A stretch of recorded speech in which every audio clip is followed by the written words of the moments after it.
درانه کتونکو السلام علیکم. زه محمد سلمان همدرد د حق غږ پښتو چینل خبري لنډیز کې ستاسو کوربه اوس ستاسو پام را اړوم د مهمو خبرونو لنډیز ته.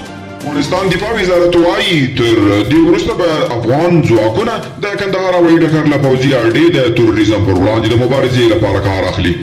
روزګان کې ځوانان د بهرنیو ځواکونو وتل خپل راتلونکي ته اندېښمن کړي.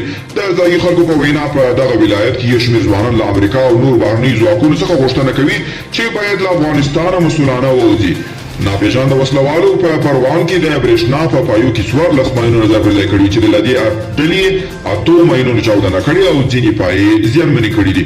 د پروان ولایت ځایي چارواکي وایي چې دغه ماینونه د چاریکار ښار په جنګل باغ سیمه کې د وارداتي برېښنا په پایو کې ځای پر ځای شوي او د افغانستان د تکواندو 3 لوبغاړي اردن ته لاړل. د افغانستان د تکواندو 3 لوبغاړي په آسیایي لوبو کې د ګډون او د توکیو په سږني مسابقو کې د ونډې ترلاسه کولو لپاره اردن ته روان شول.